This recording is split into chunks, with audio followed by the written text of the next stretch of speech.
Sous les lustres de Versailles, ils dansent, champagne, rire, robes somptueuses. Les plus grands noms de France festoient, comme si rien ne pouvait jamais s'arrêter. Pendant ce temps, dans les faubourgs de Paris, des femmes font la queue depuis l'aube pour un pain qu'elles ne pourront pas acheter. Cette nuit-là, aucun d'entre eux ne le sait encore. Mais leur monde vient de commencer à s'effondrer. La princesse de Lamballe, qui rit aux éclats ce soir-là, elle a exactement 4 années à vivre. Le duc de Broglie, qui commande 30 000 soldats, il va fuir comme un fugitif. Et Marie-Antoinette, qui continue de danser, elle mourra sur l'échafaud, devant une foule qui hurlera de joie. Ils ont tous commis la même erreur, une erreur qui leur a coûté la vie. Ils ont cru que le peuple supporterait, qu'il obéirait, qu'il oublierait sa faim, sa colère, sa dignité. Mais quand un peuple décide que c'est fini, plus rien ne l'arrête. Et ce que vous allez découvrir va vous glacer le sang. Dites-moi en commentaire, d'où regardez-vous cette vidéo aujourd'hui? Et si vous voulez découvrir les vérités cachées de l'histoire de France, abonnez-vous maintenant. Parce qu'ici, on ne raconte pas l'histoire qu'on vous a apprise à l'école. On révèle celle qu'on vous a cachée. Alors, c'est parti, voici leur histoire. Octobre 1788. La galerie des glaces du château de Versailles brille de 1000 feux. 150 lustres illuminent la nuit. Leurs reflets dansent sur les miroirs immenses, se multiplient à l'infini. L'orchestre joue, les violons, les flûtes, les clavecins tissent une musique légère qui flotte dans l'air parfumé. 300 aristocrates évoluent sous les plafonds dorés. Les robes des femmes traînent sur le parquet ciré, soie blanche, velours pourpre, dentelle précieuse. Les hommes portent des habits brodés d'or. Leurs épées de cérémonie teintent doucement contre leurs cuisses. On rit, on trinque. Le champagne coule sans fin dans des coupes de cristal. La princesse de Lamballe, amie intime de Marie-Antoinette, traverse la galerie au bras d'un jeune duc. Son rire cristallin résonne. Elle a 38 ans.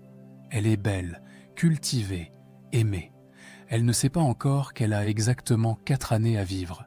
4 années avant qu'une foule en furie ne la massacre et ne promène sa tête sur une pique sous les fenêtres de la reine. Ce soir, dans cette galerie éblouissante, personne ne sait, personne ne devine, personne n'imagine que ce monde, leur monde, est déjà en train de mourir. Pourtant, à quelques kilomètres de là, dans les faubourgs sombres de Paris, une autre scène se déroule. Pas de lustres ici, pas de champagne, pas de rire, juste des femmes épuisées qui font la queue depuis l'aube devant une boulangerie. Elles attendent, elles espèrent, elles prient pour pouvoir acheter un pain, un seul pain, pour nourrir leurs enfants qui pleurent de faim. Certaines attendent depuis 6 heures du matin. Il est maintenant midi. La queue n'a pas bougé. Le boulanger n'a presque plus de farine. Et quand il en a, le prix a encore augmenté. Hier, un pain coûtait 8 sous. Aujourd'hui, il en coûte 12. Demain, qui sait? Une femme tient son enfant contre elle. Le petit garçon a peut-être 5 ans. Il est maigre, trop maigre. Ses yeux sont cernés. Il ne pleure même plus. Il n'a plus la force. Sa mère le serre contre son cœur et murmure des mots que personne n'entend. Des mots de réconfort qui sonnent creux. Parce qu'elle sait qu'aujourd'hui encore, ils ne mangeront presque rien. Ce contraste n'est pas une exagération. Ce n'est pas une caricature. C'est la France de 1788, un pays coupé en deux. D'un côté, une aristocratie qui représente moins de 1% de la population et qui possède près de 20% des terres. De l'autre, un peuple qui crève de faim pendant que ses maîtres festoient. Les chiffres donnent le vertige. La dette du royaume atteint 4 milliards de livres. C'est une somme astronomique. Pour vous donner une idée, cela représente plusieurs années de revenus de l'ensemble du royaume. Louis XVI a hérité de cette dette. Son grand-père, Louis XV, l'a laissé gonfler. Son arrière-grand-père, Louis XIV, l'a commencé avec ses guerres incessantes et ses châteaux somptueux. Et maintenant, il faut payer. Mais qui va payer? certainement pas la noblesse, certainement pas le clergé. Eux sont exemptés de la taille, l'impôt principal. Ce sont les paysans qui paient, ce sont les artisans qui paient, ce sont les commerçants qui paient. Ceux qui ont le moins donnent le plus. L'hiver de 1788 a été terrible. Un froid glacial a saisi la France pendant des semaines. Les récoltes ont gelé dans les champs. Le blé, l'orge, l'avoine, tout a été détruit. Et l'hiver suivant, celui de 1789, sera encore pire. Les températures descendent si bas que les rivières gèlent. La Seine elle-même devient solide comme de la pierre. Quand vient enfin le printemps, ce n'est pas mieux.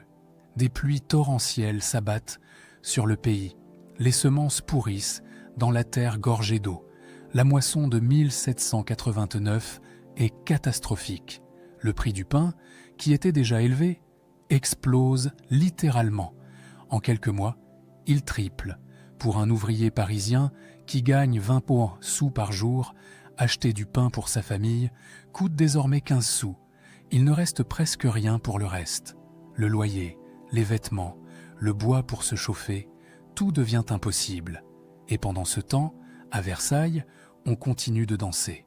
Le duc de Croÿ, un noble lucide qui tient un journal intime, écrit ces mots en 1788. « Nous dansions au bord d'un précipice, mais nous ne le savions pas encore. » Il fait partie des rares à pressentir le danger, mais même lui ne mesure pas vraiment l'ampleur de ce qui arrive, parce que le problème n'est pas seulement économique, ce n'est pas seulement une question de pain trop cher et d'impôts trop lourds, c'est quelque chose de plus profond. C'est une question de dignité, de respect, d'humanité. Dans les salons dorés de Versailles, on parle du peuple avec un mépris à peine voilé. L'abbé de Véry, un témoin de l'époque, note dans son journal que certains courtisans trouvent amusante la misère populaire. Il rit des paysans qui meurent de faim. Il se moque des artisans ruinés. Pour eux, ce ne sont pas vraiment des êtres humains, ce sont des créatures inférieures, à peine dignes d'attention. Marie-Antoinette elle-même, dans ses lettres à sa mère, l'impératrice Marie-Thérèse d'Autriche, révèle une incompréhension totale de la situation. Elle écrit « Le peuple est si étrange, il crie famine alors que le pain n'a jamais été aussi abondant à Versailles. Elle ne comprend pas, elle ne peut pas comprendre. Comment le pourrait-elle? Elle vit dans un palais où l'on sert 300 plats chaque soir, où l'on jette plus de nourriture en une journée qu'une famille parisienne n'en verra en un mois. Cette déconnexion n'est pas nouvelle. Elle existe depuis des décennies, mais jamais elle n'a été aussi dangereuse, parce que quelque chose a changé dans l'esprit du peuple français. Les idées des Lumières ont circulé. Voltaire, Rousseau, Diderot. Leurs écrits ont été lus, discutés, débattus dans les cafés, les ateliers, les boutiques. Des mots nouveaux sont dans toutes les bouches. Liberté, égalité, souveraineté populaire. Et surtout, une question commence à se poser. Une question simple mais terriblement dangereuse pour l'ordre établi. Pourquoi? Pourquoi un homme né dans un château aurait-il plus de valeur qu'un homme né dans une chaumière? Pourquoi ceux qui ne travaillent pas auraient-ils tous les privilèges, tandis que ceux qui travaillent, du matin au soir, ne peuvent même pas nourrir leurs enfants? Pourquoi? La noblesse ne voit pas venir le danger. Elle vit dans une bulle dorée, parfumée, scintillante, mais une bulle quand même, hermétiquement fermée à la réalité du pays. Les avertissements existent, pourtant. Jacques Necker, le ministre des Finances, présente rapport sur rapport au roi. Il explique l'état catastrophique des finances. Il suggère des réformes. Il propose que les privilégiés paient enfin leur part d'impôts.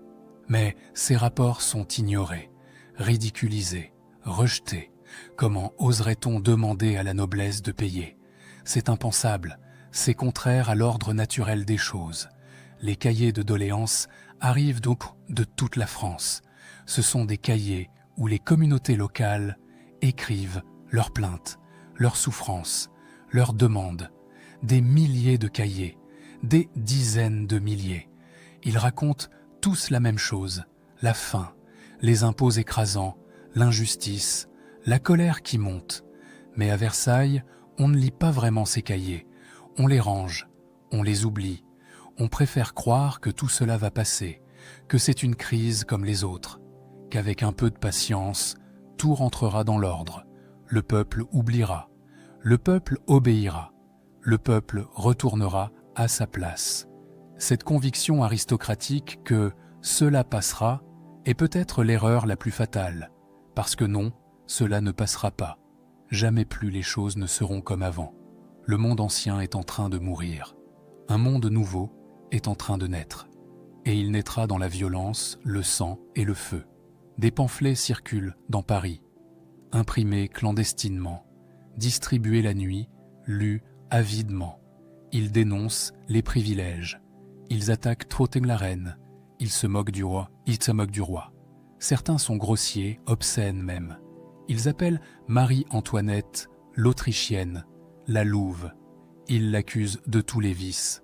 Vraies ou fausses, ces accusations se répandent comme un incendie. La reine ne les lit pas, ou si elle les lit, elle n'en mesure pas la gravité. Pour elle, ce ne sont que les élucubrations de quelques agitateurs sans importance. Elle ne comprend pas que ces pamphlets sont en train de détruire l'image sacrée de la royauté, qu'ils transforment le roi très chrétien en homme ordinaire, qu'ils font de la reine une femme haïe plutôt qu'une figure vénérée. Et puis vient le printemps de 1789. Louis XVI, acculé par la crise financière, prend une décision historique. Pour la première fois depuis 1614, il convoque les États généraux. C'est une assemblée qui réunit les trois ordres du royaume, le clergé, la noblesse et le tiers-État, c'est-à-dire tous les autres, les bourgeois, les artisans, les paysans, 98% de la population. Le roi espère que cette assemblée trouvera une solution à la crise, qu'elle acceptera de nouveaux impôts, qu'elle sauvera le royaume de la banqueroute. Mais il ne mesure pas ce qu'il vient de déclencher. En donnant la parole au peuple, même de façon limitée, il vient d'ouvrir une boîte de Pandore qu'il ne pourra jamais refermer. Le 5 mai 1789, Versailles. La salle des menus plaisirs est bondée. Plus de 1000 députés sont venus de toute la France. Le clergé en robe noire, la noblesse en habits chamarrés, plumes au chapeau, épées aux côtés, et le tiers-État, vêtu sobrement de noir, sans ornement. L'atmosphère est électrique, chacun le sent. Quelque chose de nouveau est en train de naître, quelque chose que personne ne contrôle vraiment. Louis XVI entre, la foule se lève, le roi paraît fatigué. Il a 34 ans, mais en paraît 10 de plus. Le poids de la couronne, de la dette, de la crise, tout cela se lit sur son visage. Il prononce un discours d'ouverture, un discours prudent, convenu, qui ne dit rien de vraiment important. Puis c'est au tour de Necker, le ministre des Finances. Il parle pendant des heures. 3 heures. Il énumère des chiffres, des statistiques, des colonnes de dépenses et de recettes. C'est ennuyeux. C'est technique, les députés s'agitent sur leurs bancs. Mais ce n'est pas le contenu du discours qui compte. C'est ce qui se passe dans la salle, c'est le regard que les députés du tiers-État posent sur la noblesse. Un regard nouveau, un regard qui ne baisse plus les yeux. Le comte d'Artois, le frère cadet du roi, est assis au premier rang avec les princes du sang. Il observe les députés du tiers avec un sourire méprisant. Quand l'un d'eux prend la parole pour demander le vote par tête plutôt que par ordre, d'Artois ricane. Il se penche vers son voisin et murmure quelque chose. Ils rient tous les deux. Ce rire sera l'une de ses dernières erreurs en France, parce qu'il ne comprend pas. Il ne voit pas que ces hommes en noir, ces bourgeois, ces avocats de province, ces commerçants enrichis, ce ne sont plus des sujets dociles qui acceptent leur place. Ce sont des hommes qui ont lu Rousseau, qui ont médité sur la souveraineté du peuple, qui se considèrent comme les représentants légitimes de la nation. Les premières semaines sont tendues. Le tiers-État réclame le vote par tête. La noblesse refuse. Si le vote se fait par ordre, comme c'est la tradition, La noblesse et le clergé gagneront toujours, 2 ordres contre 1. Mais si le vote se fait par tête, le tiers, qui compte 600 députés contre 300 pour le clergé et 300 pour la noblesse, l'emportera. La noblesse ne cédera pas sur ce point. Elle ne peut pas céder. Ce serait renoncer à ses privilèges. Ce serait accepter d'être mise en minorité. Ce serait la fin de son monde. Le 20 juin 1789, les députés du tiers-État arrivent à la salle des menus plaisirs. Les portes sont fermées, cadenassées. Des gardes leur barrent le passage. Ordre du roi. La salle est fermée pour travaux. C'est un mensonge évident. Le roi, sous la pression de la noblesse, essaie de reprendre le contrôle. Il veut dissoudre l'Assemblée ou au moins l'intimider. Mais les députés ne rentrent pas chez eux. Ils ne se dispersent pas. Au contraire.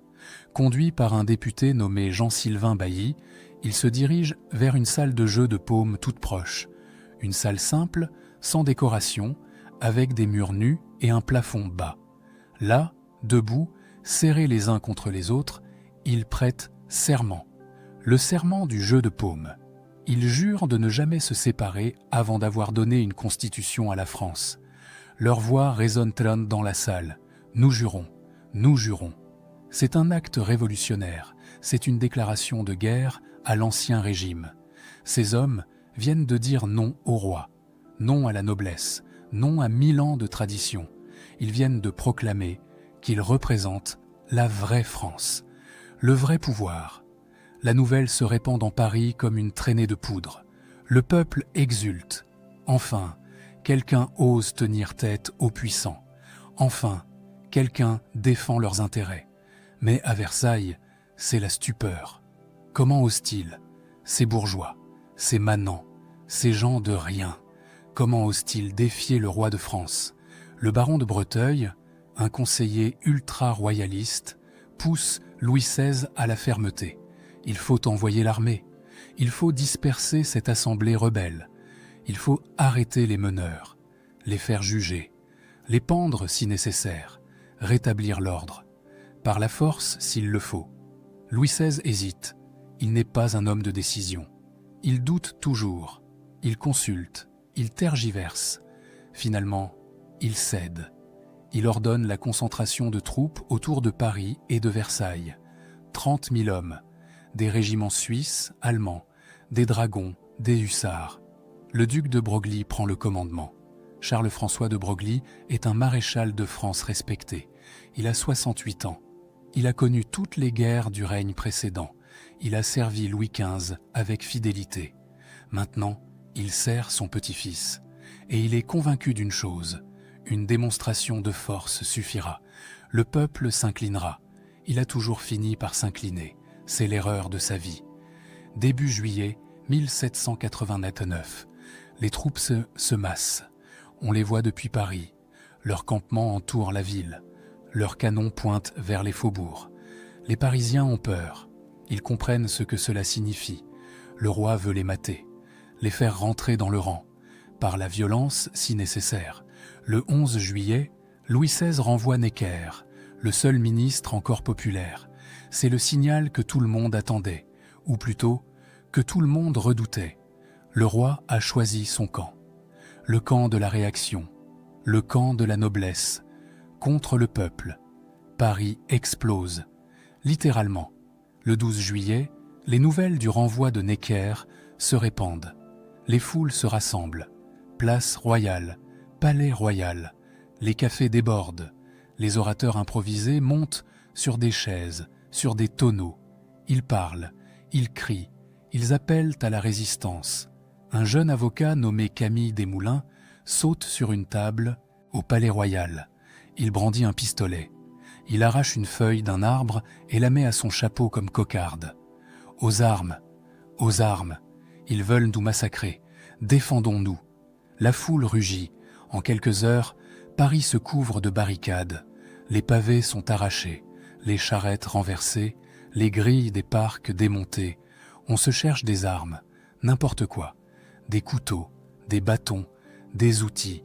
Le duc de Broglie, depuis son quartier général, observe les rapports qui arrivent. Il n'est pas inquiet, pas encore. Ce ne sont que des émeutes, désordonnées, mal armées. Ses troupes disciplinées en viendront à bout facilement. Mais il ne comprend pas ce qui est en train de se passer. Ce n'est pas une simple émeute, c'est une insurrection, une révolution, quelque chose qu'aucune armée ne peut vraiment vaincre quand tout un peuple se lève. Le 14 juillet au matin, la foule prend d'assaut les Invalides. Elle s'empare de 30 000 fusils et de 20 canons. Maintenant, les Parisiens ne sont plus seulement armés de bâtons, ils ont de vraies armes, de quoi tenir tête aux soldats du roi. Et puis, ils marchent vers la Bastille, cette vieille forteresse qui domine l'est de Paris, un symbole du pouvoir royal, de l'arbitraire, des lettres de cachet qui envoient des hommes croupir en prison sans jugement. Le gouverneur de la Bastille, le marquis de Launay, a une centaine d'hommes. Il a des canons, des murs épais, il pourrait tenir. Mais il panique, il négocie, il promet, il fait descendre les canons. Et puis, saisi de peur, il ordonne de tirer sur la foule. C'est le pire geste possible. La foule, qui hésitait encore, se déchaîne. Des soldats de la garde française, qui devaient défendre le roi, rejoignent les insurgés avec leurs canons. Ils bombardent la forteresse. En fin d'après-midi, la Bastille tombe. Delaunay est lynché, sa tête est coupée, plantée sur une pique, promenée dans Paris en triomphe. C'est la première tête aristocratique qui tombe. Ce ne sera pas la dernière. Le duc de Broglie, quand il apprend la nouvelle, ne peut pas y croire. Comment est-ce possible ? Comment une forteresse royale a-t-elle pu tomber aux mains de la populace ? Comment ses propres soldats ont-ils pu trahir ? Il veut encore intervenir. Il propose à Louis XVI de reprendre Paris par la force. Mais le roi refuse. Il a peur. Il a peur de ses propres soldats qui pourraient rejoindre le peuple. Il a peur du bain de sang. Il a peur, tout simplement. Le 15 juillet, Louis XVI se rend à l'Assemblée. Il annonce le retrait des troupes. C'est une capitulation, totale, humiliante. Le roi de France vient de céder devant son peuple en armes. Ce jour-là, quelque chose d'irréversible s'est produit. La sacralité royale est brisée. Le roi n'est plus au-dessus des hommes. Il n'est plus choisi par Dieu. Il est un homme comme les autres. Un homme qui a peur. Un homme qui recule. Le duc de Broglie comprend que tout est à la perdue. Quelques jours plus tard, il fuit en Allemagne, en secret, déguisé, comme un vulgaire criminel. Lui, le maréchal de France. Lui qui commandait 30 000 hommes. Il fuit devant des artisans et des boutiquiers armés de piques. Il vivra encore 15 ans en exil, à Münster, dans une maison modeste, loin de ses terres, loin de ses châteaux, ruiné, oublié. Il écrira des mémoires amers. Il y racontera comment il a sous-estimé la colère du peuple, comment il croyait qu'une démonstration de force suffirait, comment il s'est trompé sur toute la ligne. Il mourra en 1804, seul, loin de la France, sans jamais avoir revu son pays. Son erreur lui aura coûté tout ce qu'il possédait, sa fortune, ses honneurs, sa patrie. Mais, au moins, il aura gardé sa vie, ce qui n'est pas le cas de beaucoup d'autres. Versailles, octobre 1789. 3 mois après la prise de la Bastille, la cour essaie de maintenir les apparences. On continue les cérémonies, les dîners, les promenades dans les jardins. Mais tout a changé. L'atmosphère n'est plus la même. La princesse de Lamballe marche dans les allées du parc. Elle a 40 ans maintenant. Son visage est encore beau, mais marqué par l'inquiétude. Elle porte une robe simple, sans les ornements excessifs d'autrefois. Les temps ont changé. Il faut faire profil bas. Marie-Thérèse Louise de Savoie-Carignan, princesse de Lamballe, surintendante de la maison de la reine, amie intime, presque une sœur pour Marie-Antoinette. Elles se sont rencontrées 20 ans plus tôt. Elles ne se sont jamais quittées depuis. Lamballe est une femme douce, charitable. Elle visite les pauvres. Elle distribue des aumônes. Elle soigne les malades de ses propres mains. À Paris, dans les faubourgs, on la connaît. On l'apprécie même. La bonne princesse, disent certains. Elle croit que cela la protégera. Elle se trompe. Depuis juillet, beaucoup de nobles ont fui. Le comte d'Artois est parti le premier, dès le 15 juillet. Le prince de Condé, le duc de Bourbon, des centaines d'autres aristocrates ont pris la route de l'exil. Ils se réfugient en Allemagne, en Italie, en Angleterre. Ils emportent leurs bijoux, leur argent, leurs illusions. Mais Lamballe refuse de partir. On la supplie, sa famille, ses amis, même certains serviteurs fidèles. « Partez, madame, tant qu'il est encore temps. Rejoignez votre belle famille en Italie. Vous serez en sécurité là-bas. » Elle refuse. Elle ne peut pas abandonner Marie-Antoinette. Pas maintenant, pas quand la reine a tant besoin d'elle. Ce serait une trahison, une lâcheté. Elle est née princesse. Elle a des devoirs, des responsabilités. On ne fuit pas quand son ami souffre. Et puis, elle se dit que le pire est passé. La monarchie a accepté les réformes. Louis XVI a approuvé la Déclaration des droits de l'homme. L'Assemblée travaille à une constitution. Tout va s'arranger. Il suffit d'être patient, de montrer sa bonne volonté. Les 5 et 6 octobre 1789 lui prouvent qu'elle se trompe. Ce jour-là, des milliers de femmes marchent de Paris vers Versailles. Elles réclament du pain. La famille royale est ramenée de force à Paris, installée au palais des Tuileries, prisonnière en réalité, même si on fait semblant que ce n'est pas le cas. Lamballe suit la reine. Bien sûr qu'elle la suit. Elle s'installe aux Tuileries. Elle continue à servir Marie-Antoinette comme si de rien n'était, comme si elles étaient encore à Versailles, comme si le monde n'avait pas basculé. Les mois passent, les années passent. La situation ne s'améliore pas, elle empire. Les journaux révolutionnaires attaquent à la reine sans relâche. Ils l'accusent de tous les maux, de dilapider l'argent de la France, de comploter avec l'Autriche, d'être l'ennemi du peuple. Et Lamballe, par association, devient elle aussi une cible. Les pamphlets la présentent comme la complice de la reine. Pire, certains insinuent qu'il y a entre elles une relation contre nature. C'est faux, totalement faux. Mais la vérité ne compte plus. Seule compte la haine qu'on peut susciter. En juin 1791, la famille royale tente de fuir.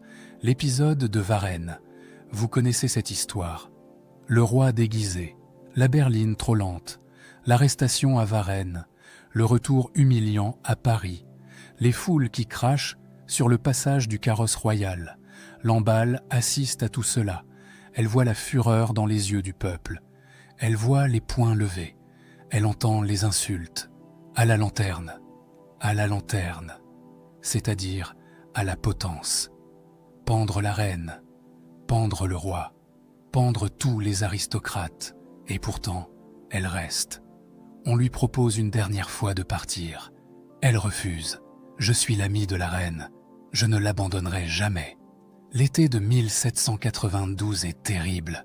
La guerre a commencé. La France révolutionnaire contre les monarchies européennes. Les armées étrangères avancent. On crie à la trahison. Le roi et la reine sont accusés de correspondre avec l'ennemi. C'est vrai d'ailleurs. Des lettres seront retrouvées plus tard qui le prouvent. Le 10 août, le palais des Tuileries est pris d'assaut. La garde suisse est massacrée. Le roi et sa famille se réfugient à l'Assemblée. Puis ils sont emprisonnés. Pas aux Tuileries cette fois, dans une vraie prison.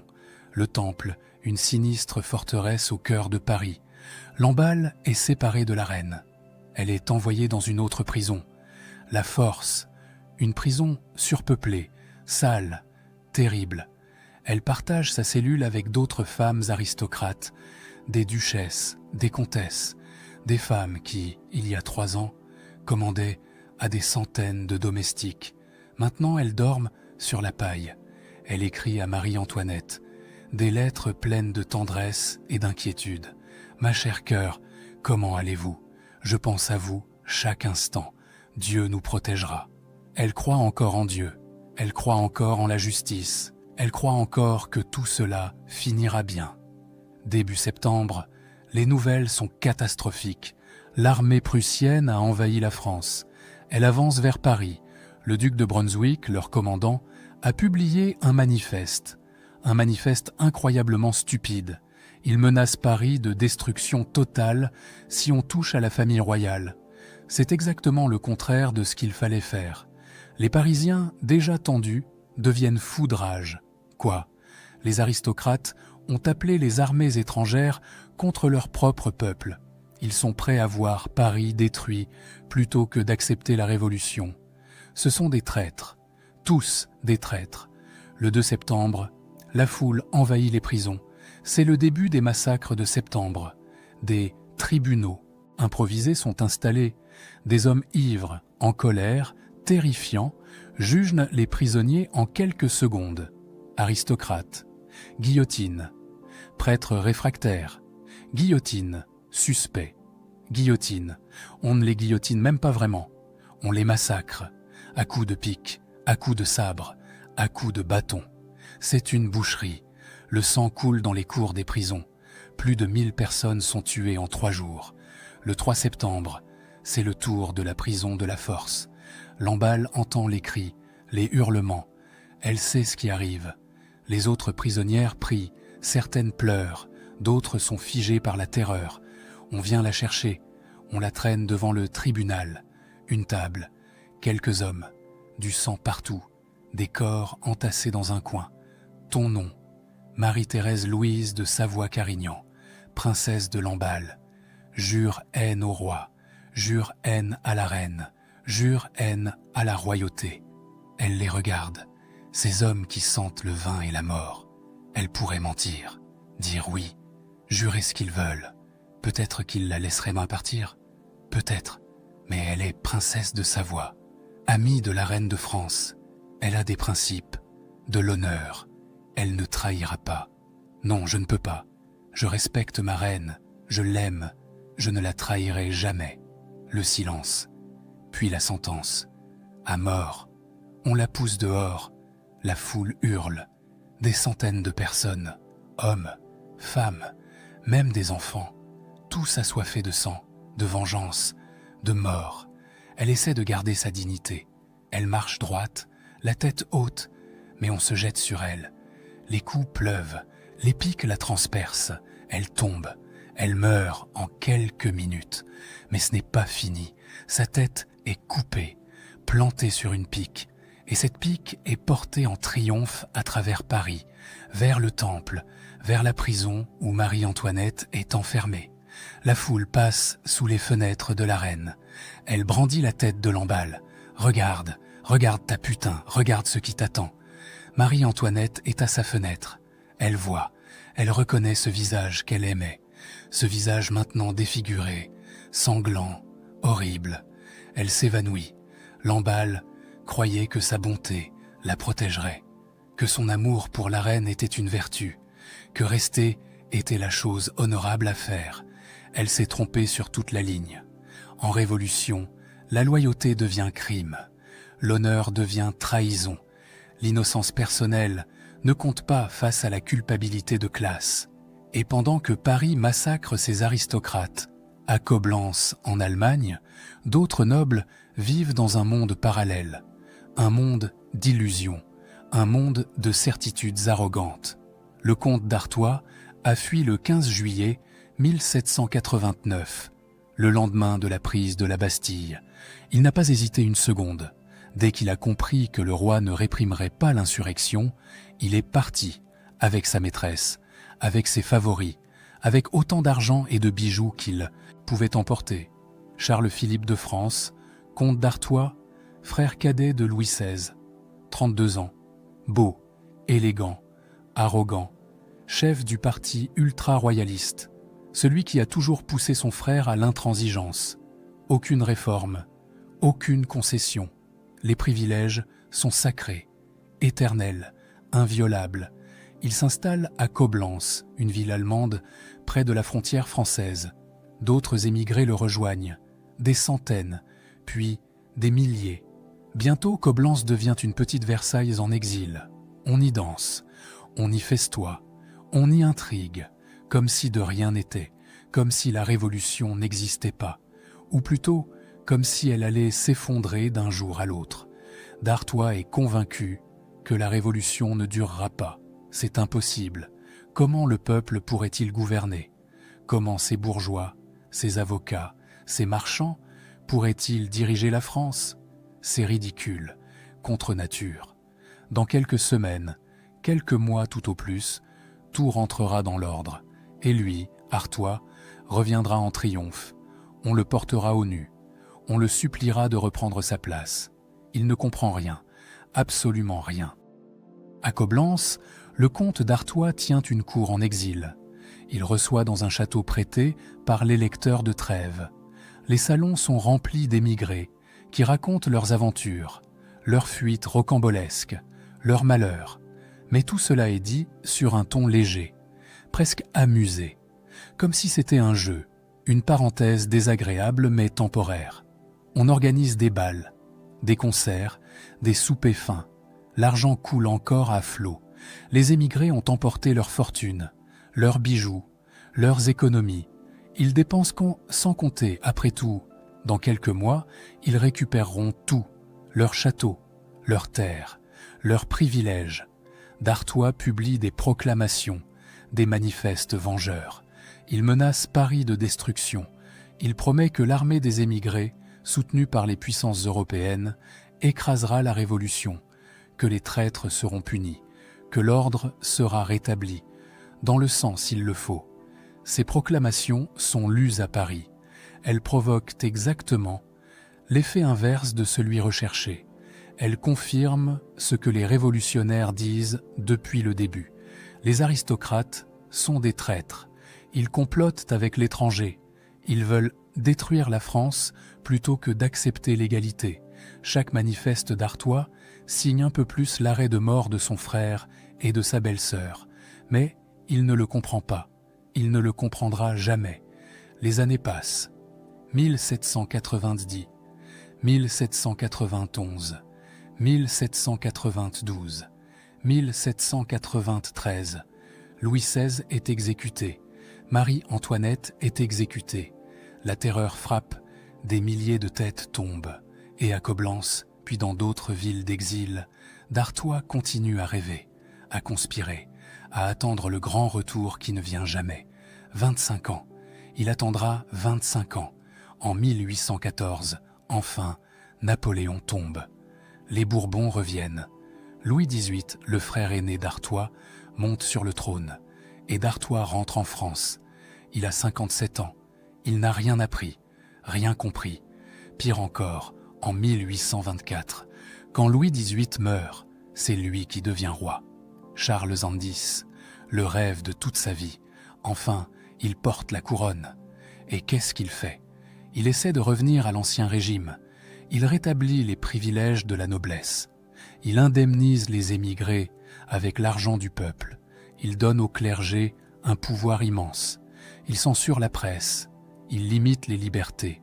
Exactement ce qui avait causé la Révolution 35 ans plus tôt. Exactement les mêmes erreurs. Exactement la même arrogance. En juillet 1830, Paris se soulève à nouveau. Les Trois Glorieuses. 3 jours d'émeute. Les barricades dans les rues. Les pavés arrachés. Les coups de feu. Le drapeau tricolore qui flotte sur Notre-Dame. Charles X, comme son frère avant lui, doit fuir. Il part en exil. Cette fois, définitivement. Il meurt 6 ans plus tard en Sassetten, Autriche. Amer, incompris. Persuadé jusqu'au bout qu'il avait raison et que le monde en tait tort. Talleyrand, qui a survécu à toutes les révolutions et à tous les régimes, dira de lui et des émigrés cette phrase célèbre. Ils n'ont rien appris, ni rien oublié. C'est le résumé parfait de leur tragédie. Ils ont traversé la Révolution, l'Empire, la Restauration. Ils ont vu des milliers de morts, des bouleversements inimaginables, la fin d'un monde et la naissance d'un autre. Et pourtant, ils n'ont rien appris. Mais tous les aristocrates n'étaient pas comme d'Artois. Certains avaient compris, n'avaient compris. Ou du moins, ils avaient essayé de comprendre. François-Alexandre Frédéric, de La Rochefoucauld-Liancourt. Un nom à rallonge pour un homme complexe, duc, grand maître de la garde-robe du roi, mais aussi réformateur, philanthrope, homme des Lumières. C'est lui qui a prononcé la phrase célèbre. Le 15 juillet 1789, quand il vient annoncer au roi la prise de la Bastille, Louis XVI demande « C'est une révolte ». La Rochefoucauld répond « Non, sire, c'est une révolution ». Il a compris immédiatement. Ce qui se passe n'est pas une simple émeute, c'est quelque chose de plus profond, de plus radical, un changement de monde. Et lui, contrairement à d'Artois, essaie de s'adapter. Il siège à l'Assemblée constituante, il vote des réformes, il soutient l'abolition des privilèges féodaux. Il croit sincèrement qu'on peut réconcilier la monarchie avec la Révolution. Créer une monarchie constitutionnelle, moderne, éclairée. Pendant 2 ans, il se bat pour cela. Il conseille le roi. Il lui dit d'accepter les changements, de ne pas résister, de se mettre à la tête du mouvement plutôt que d'être emporté par lui. Louis XVI l'écoute parfois. Souvent, il n'écoute pas. Il hésite. Il tergiverse. Il promet. Il recule. Il avance. Il recule encore. La Rochefoucauld voit tout cela. Il voit que le roi n'est pas à la hauteur, qu'il ne comprend pas la gravité de la situation, qu'il écoute trop Marie-Antoinette qui veut la résistance, qu'il écoute trop les ultras qui veulent l'affrontement. Et progressivement, la Rochefoucauld comprend qu'il a perdu, que sa position est impossible, qu'en révolution, il n'y a pas de place pour la nuance, pas de place pour les modérés. Il faut choisir. Révolution ou contre-révolution, peuple ou aristocratie. Lui voudrait être les deux, aristocrate par naissance, révolutionnaire par conviction. Mais les deux camps le rejettent.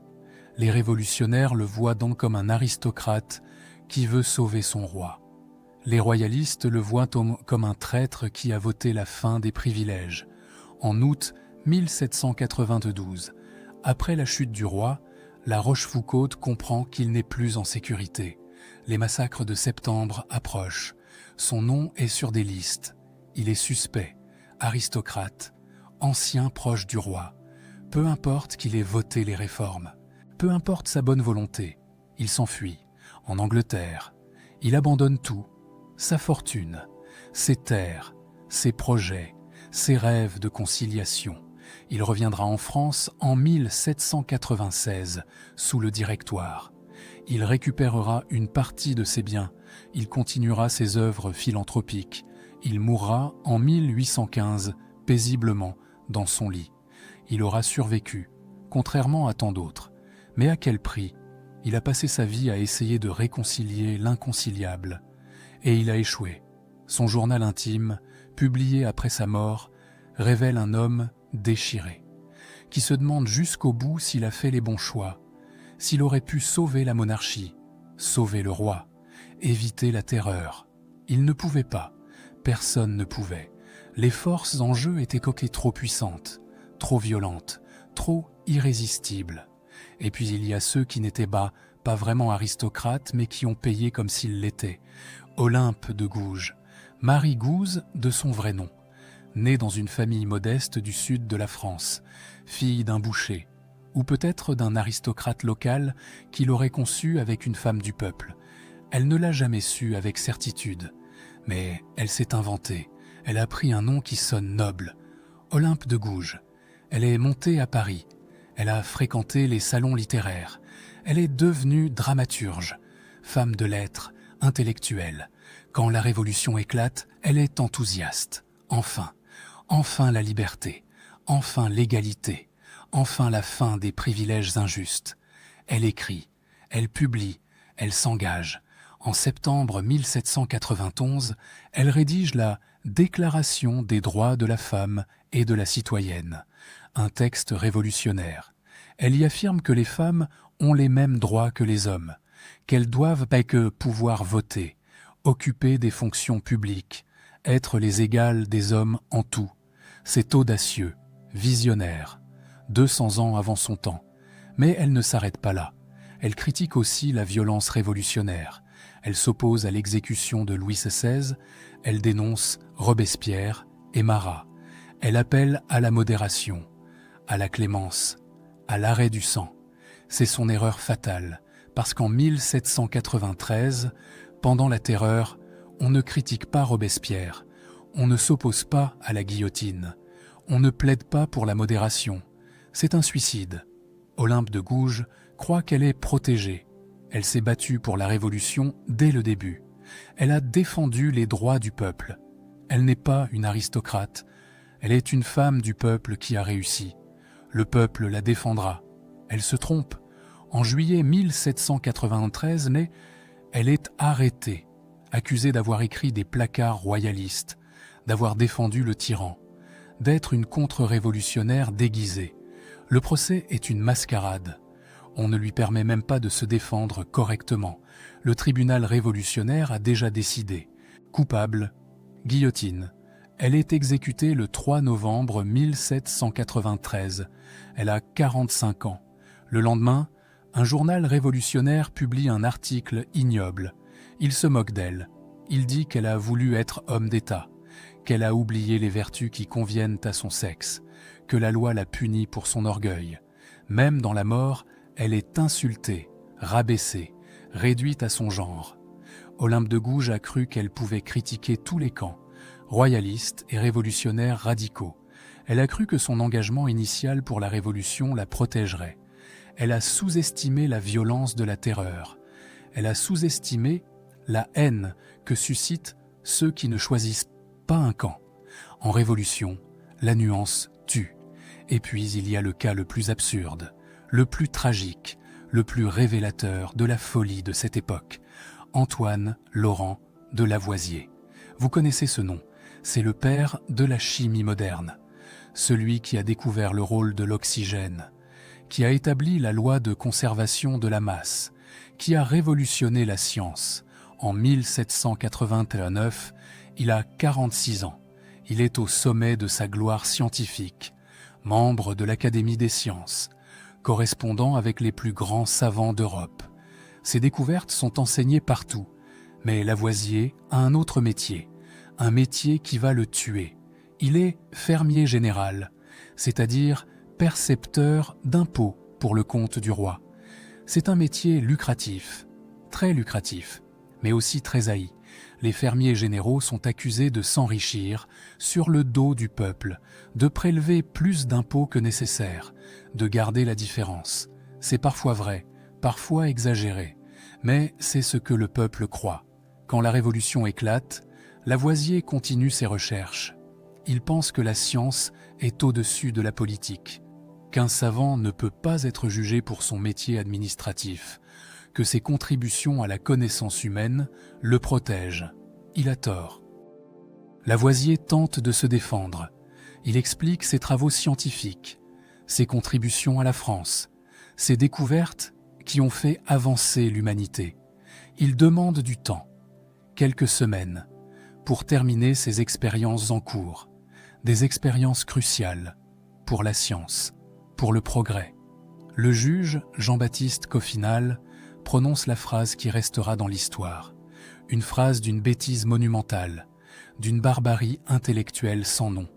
La République n'a pas besoin de savants ni de chimistes. Le cours de la justice ne peut être suspendu. Condamnation, guillotine, immédiate. Le jour même, Lavoisier monte à l'échafaud. Il a 50 ans. Il est au sommet de son génie. Il a encore tant à découvrir, tant à enseigner, tant à donner à l'humanité. Sa tête tombe à 16h30. Avec lui disparaissent des années de recherche, des découvertes qui ne verront jamais le jour, des théories qui resteront inachevées. Le lendemain, le mathématicien Joseph-Louis Lagrange, collègue et ami de Lavoisier, dit cette phrase terrible. « Il ne leur a fallu qu'un moment pour faire tomber cette tête, et 100 années peut-être ne suffiront pas pour en reproduire une semblable. » Il a raison. Lavoisier est irremplaçable. Son exécution est une perte immense pour la science, pour la France, pour l'humanité. Mais en 1794, pendant la Terreur, on ne pense pas à cela. On pense à la vengeance, à la purge, à éliminer tous ceux qui appartiennent à l'ancien régime, qu'ils soient criminels ou innocents, coupables ou non, peu importe. Lavoisier a cru que le génie protégeait, que la science était au-dessus de la politique, que ses contributions à la connaissance le mettraient à l'abri. Il s'est trompé, en révolution, rien ne protège, ni le talent, ni l'innocence, ni même l'utilité. Et maintenant, le destin le plus tragique, le plus emblématique, le couple royal lui-même, Louis XVI et Marie-Antoinette, le roi et la reine, ceux qui incarnent tout ce que la Révolution veut détruire, mais aussi deux êtres humains, deux personnes qui vont découvrir, dans leurs derniers mois, une dignité qu'ils n'avaient jamais montrée auparavant. Depuis août 1792, ils sont emprisonnés au Temple, une forteresse sinistre, humide, froide, gardée par des hommes souvent ivres qui les insultent, qui les huent, qui crachent sur leur passage. Leur vie a basculé. Il y a 3 ans, ils vivaient à Versailles, ils commandaient à des milliers de serviteurs, ils décidaient de la vie et de la mort de millions de sujets. Maintenant, ils sont prisonniers, dépendants de la charité de leur geôlier. On leur a pris leurs enfants. Leur fils, le petit Louis, futur Louis XVII, dans les livres d'histoire, est séparé d'eux, enfermé dans une autre partie du temple, confié à un cordonnier brutal qui va le maltraiter, l'humilier, essayer de faire de ce prince un sans-culotte. Marie-Antoinette le sait. Elle entend parfois les cris de son fils. Elle ne peut rien faire. Elle qui était reine, elle qui commandait. Elle ne peut même plus protéger son propre enfant. C'est une torture pire que tout. En décembre 1792, le procès de Louis XVI commence. Il est accusé de haute trahison, d'avoir comploté avec les puissances étrangères, d'avoir voulu faire massacrer le peuple parisien. Certaines accusations sont vraies. L'armoire de fer découverte aux Tuileries contenait des preuves, des lettres de Marie-Antoinette à l'Autriche, des plans pour faire intervenir les armées étrangères, des correspondances avec les émigrés. D'autres accusations sont exagérées ou inventées. Mais cela n'a plus d'importance. Le procès est politique. La sentence est déjà écrite. Louis XVI sera condamné. La seule question est, à quelle peine ? Le roi se défend avec dignité. Enfin, il montre du caractère. Enfin, il cesse d'être cet homme hésitant, faible, indécis qu'il a toujours été. Face à ses accusateurs, face à la Convention qui va le juger, il est calme, posé, presque majestueux. Il nie avoir voulu le massacre du peuple. Il reconnaît certaines erreurs. Il explique ses choix. Il se justifie sans s'abaisser. Pour la première fois depuis le début de la Révolution, il ressemble à un roi. Le vote est serré. La Convention doit décider. Mort ou prison. La France retient son souffle. La mort l'emporte. À une voix près. Une seule voix. Sur plus de 700 députés. Si une seule personne avait voté différemment, Louis XVI aurait peut-être survécu. Ironie terrible. Parmi ceux qui votent la mort figure son propre cousin, Philippe d'Orléans. Philippe Égalité, comme il se fait appeler maintenant. Un noble qui s'est rallié à la Révolution, qui a voté la mort du roi. Cela ne le sauvera pas. Quelques mois plus tard, il sera lui aussi guillotiné. Mais le mal est fait. Le roi est condamné. Le 20 janvier 1793, Louis XVI monte à l'échafaud. Il a 38 ans. Il porte un manteau marron. Il monte les marches sans trembler. Il veut parler à la foule, dire quelques mots. On roule les tambours pour couvrir sa voix. Mais quelques personnes entendent quand même ces derniers mots, débattus, contestés. Mais probablement ceux-ci. Je meurs innocent de tous les crimes qu'on m'impute. Je pardonne aux auteurs de ma mort. Je prie Dieu que le sang que vous allez répandre ne retombe jamais sur la France. La lame tombe. Le roi est mort. Vive la République. Mais pour Marie-Antoinette, le calvaire ne fait que commencer. Elle reste au temple, veuve, brisée. On lui a pris son mari. On lui a pris ses enfants. On lui a tout pris. Elle n'a plus rien. Juste la vie. Et même cela, on va bientôt le lui prendre. Elle vieillit à une vitesse effrayante. Elle qui était si belle, si élégante, si soignée. Elle devient grise, maigre, épuisée. Elle a 37 ans, mais en paraît 60. En août 1793, on la transfère à la Conciergerie, la prison la plus sinistre de Paris, celle d'où l'on ne sort que pour la guillotine. Elle partage une cellule humide avec 2 autres femmes. Elle dort sur un matelas de paille, elle qui dormait dans des draps de soie brodée. Le procès commence en octobre. Il est encore plus cruel que celui de Louis XVI. On l'accuse de tout: dilapidation des finances, trahison, complot avec l'Autriche. Et puis, accusation ignoble, on l'accuse d'inceste avec son fils. Cette accusation est tellement abjecte que même les juges semblent se gêner. Même la foule présente au procès murmure: c'est trop loin. Marie-Antoinette, qui est restée silencieuse pendant la plupart du procès, se lève. Elle regarde ses accusateurs et elle prononce ces mots d'une voix forte: « Si je n'ai pas répondu, c'est que la nature se refuse à répondre à une pareille inculpation faite à une mère. J'en appelle à toutes les mères qui peuvent se trouver ici. » Pour un instant très bref, elle redevient reine, elle redevient mère, elle retrouve sa dignité. Mais cela ne change rien. La sentence est prononcée: mort. Le 16 octobre 1793, à midi, Marie-Antoinette monte dans la charrette qui la conduit à l'échafaud. Elle porte une simple robe blanche. Ses cheveux ont été coupés. Ses mains sont liées dans le dos. Le peintre Jacques-Louis David, révolutionnaire convaincu, fait un croquis d'elle dans la charrette. Ce dessin est terrible. Il montre une femme détruite, vieillie, brisée. Plus rien de la reine resplendissante d'autrefois. La foule hurle sur son passage: à mort, l'Autrichienne. Elle ne réagit pas. Elle regarde droit devant elle, impassible, digne. Sur l'échafaud, elle marche par inadvertance, sur le pied du bourreau. Elle s'excuse: « Pardon, monsieur, je ne l'ai pas fait exprès. » Ces derniers mots, une excuse polie à son bourreau. Même au bord de la mort, elle garde les manières qu'on lui a enseignées depuis l'enfance. La lame tombe, Marie-Antoinette n'est plus. Nous avons suivi 7 destins, 7 aristocrates, 7 manières différentes de sous-estimer la colère du peuple. Et pourtant, un même résultat: la chute, l'exil, la mort. Le duc de Broglie, qui croyait qu'une armée suffirait à mater l'insurrection.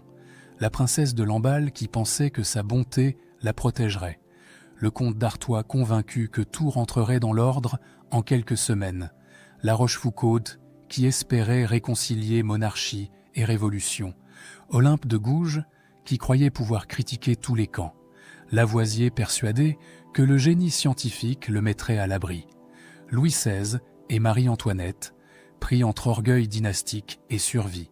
7 erreurs, 7 aveuglements, 7 tragédies. Mais au-delà de ces destins individuels, c'est toute une classe sociale qui s'est trompée. Toute une aristocratie qui a dansé au bord du précipice sans voir le vide sous ses pieds. Pourquoi? Comment 40 000 nobles ont-ils pu se tromper à ce point? Comment ont-ils pu ne pas voir venir la catastrophe? La réponse tient en un mot: la bulle. Ils vivaient dans une bulle dorée, scintillante, parfaitement hermétique.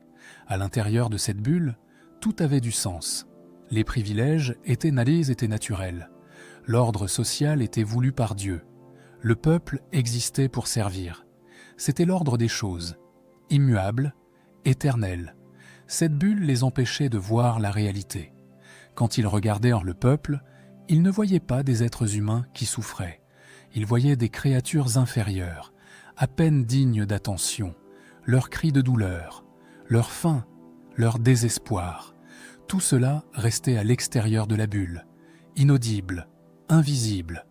Et même quand les avertissements arrivaient, les rapports de Necker, les cahiers de doléances, les pamphlets révolutionnaires, même alors, ils ne comprenaient pas. Ils préféraient croire que c'était temporaire, que c'était exagéré, que cela passerait, parce que accepter la réalité aurait signifié remettre en question toute leur existence, toute leur certitude, tout leur monde. C'était trop difficile, trop douloureux. Alors ils ont préféré le déni, Le déni collectif est peut-être l'erreur la plus terrible qu'une société puisse commettre, parce qu'il empêche toute adaptation, tout changement, toute évolution. Et quand la réalité finit par s'imposer, elle s'impose avec violence. La Révolution française n'était pas inévitable. Si les réformes avaient été faites à temps, si la noblesse avait accepté de payer des impôts, si le roi avait gouverné avec justice, si le peuple avait été écouté, peut-être que tout aurait pu se passer autrement, mais cela aurait demandé de l'humilité, de la lucidité, du courage, des qualités que cette aristocratie n'avait plus, ou n'avait jamais eues.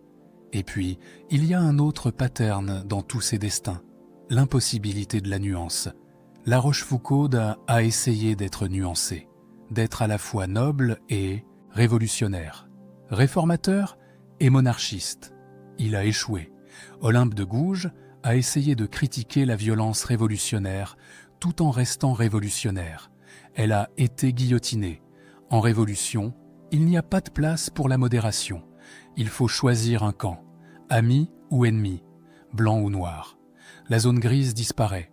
Ceux qui tentent de s'y tenir sont écrasés par les deux côtés. C'est une leçon terrible, mais une leçon vraie. Dans les moments de bouleversement extrême, la logique binaire l'emporte. Et ceux qui refusent de choisir sont souvent les premiers à payer. Il y a aussi la transformation de l'humain en symbole. Marie-Antoinette n'est pas morte parce qu'elle était personnellement coupable de crimes terribles. Elle est morte parce qu'elle incarnait un système devenu insupportable. Elle était devenue un symbole, l'Autrichienne, la dépensière, l'ennemie du peuple. Peu importait qu'elle fût aussi une mère qui aimait ses enfants, une femme qui souffrait, un être humain. Tout cela avait disparu. Elle n'était plus qu'un symbole à abattre. Cette déshumanisation est nécessaire à la violence de masse. On ne peut pas massacrer des êtres humains, mais on peut détruire des symboles, des traîtres, des ennemis du peuple. Les chiffres sont vertigineux. 16 500 personnes guillotinées pendant la Terreur, 2 500 nobles parmi elles, plus de 150 000 émigrés qui ont fui la France, des milliers de familles détruites, ruinées, dispersées. Derrière chaque chiffre, il y a un visage, une histoire, une vie brisée. Certains le méritaient peut-être, les exploiteurs, les tyrans, les cruels, mais beaucoup étaient innocents, des femmes, des enfants, des vieillards, des savants comme Lavoisier, des femmes courageuses comme Olympe de Gouges. Alors peut-on juger? Peut-on dire que cette violence était nécessaire, que c'était le prix à payer pour la fin d'un système oppressif? C'est une question difficile, une question à laquelle il n'y a pas de réponse simple. D'un côté, il y avait la violence de l'oppression, 1000 ans de domination aristocratique, de privilèges injustes, d'exploitation, de mépris. Cette violence-là était réelle, elle tuait, pas avec la guillotine, mais avec la faim, la maladie, le désespoir. De l'autre côté, il y a eu la violence révolutionnaire, brutale, sanglante, aveugle parfois, qui a tué des innocents, qui a détruit des génies, qui a transformé la quête de justice en soif de vengeance.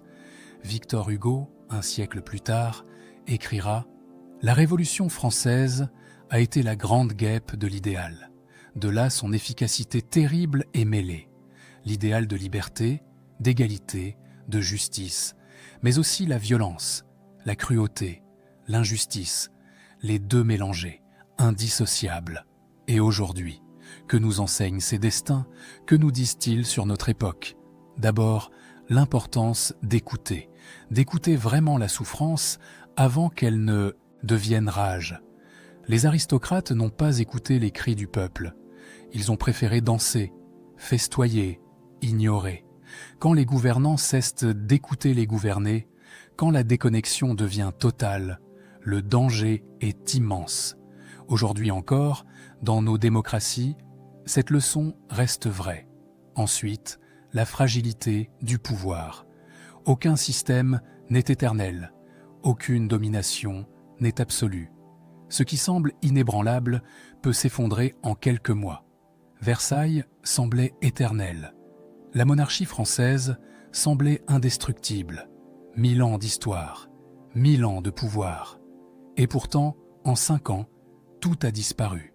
Le roi décapité, la noblesse en fuite, le monde ancien effacé. Rien n'est permanent, tout peut changer. C'est une vérité historique, mais aussi une vérité contemporaine. Enfin, la dignité humaine dans la chute. Certains de ces aristocrates ont retrouvé leur humanité au moment de mourir. Louise XVI sur l'échafaud, Marie-Antoinette s'excusant auprès de son bourreau, Olympe de Gouges défendant ses convictions jusqu'au bout. Dans leurs derniers instants, ils n'étaient plus des symboles, ils redevenaient des êtres humains, avec leur courage, leur peur, leur dignité. C'est peut-être la leçon la plus importante, au-delà de la politique, au-delà des classes sociales, au-delà des révolutions. Il y a l'humanité, fragile, imparfaite, mais réelle. Revenons à Versailles. Octobre 1788. La galerie des glaces, les lustres brillent, l'orchestre joue, la princesse de Lamballe danse. Elle a 4 années à vivre. Elle ne le sait pas. Autour d'elle, des dizaines de nobles qui seront morts, exilés, ruinés avant la fin du siècle. Eux non plus ne le savent pas. S'ils avaient su, qu'auraient-ils fait? Auraient-ils changé? Auraient-ils écouté le peuple? Auraient-ils accepté de partager? Auraient-ils renoncé à leurs privilèges? Certains peut-être, d'autres probablement pas. L'orgueil, l'aveuglement, la certitude d'avoir raison, ce sont des défauts humains profonds, difficiles à surmonter. L'histoire ne peut pas être rejouée. Le passé est fixé, immuable, mais nous pouvons en tirer des leçons. Ces aristocrates ont sous-estimé la colère du peuple. Ils ont payé cette erreur de leur vie, de leur fortune, de leur monde. Leur histoire nous rappelle une vérité simple mais essentielle. Aucun pouvoir ne peut ignorer indéfiniment la souffrance de ceux qu'il domine. Aucune élite ne peut danser éternellement pendant que le peuple meurt de faim. Aucun système ne peut survivre quand il perd toute légitimité. Et quand un peuple décide que sa dignité ne peut plus attendre, rien ne l'arrête. Ni les armées, ni les privilèges, ni les traditions millénaires. C'est la leçon de la Révolution française. Une leçon écrite dans le sang, mais une leçon qui reste vraie. La galerie des glaces est vide maintenant, silencieuse. Ses lustres sont éteints. Le bal est fini depuis longtemps. Les danseurs sont partis, certains dans la tombe, d'autres en exil. Tous ont disparu. Il ne reste que l'écho de leurs pas et la mémoire de leur erreur. Madame Roland, elle-même guillotinée en novembre 1793, a prononcé ces mots célèbres en montant à l'échafaud. « Ô liberté, que de crimes on commet en ton nom !» C'est peut-être la meilleure conclusion. La Révolution a apporté la liberté, l'égalité, les droits de l'homme, des idéaux magnifiques, des principes qui ont changé le monde. Mais elle a aussi apporté la violence, la terreur, l'injustice. Elle a dévoré ses propres enfants. Les aristocrates qui ont sous-estimé la colère du peuple ont payé.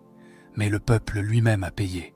Des milliers de morts, des années de guerre, de chaos, de souffrance. L'histoire n'est jamais simple. Elle n'est jamais noire ou blanche. Elle est complexe, contradictoire, humaine. Et c'est pour cela qu'il faut la raconter, la connaître, la comprendre, pour ne pas répéter les mêmes erreurs, pour construire un monde plus juste, plus humain, plus sage. Voilà le destin de chaque aristocrate qui a sous-estimé la colère du peuple. Voilà leur histoire, tragique, instructive, profondément humaine. Puisse leur mémoire nous servir de leçon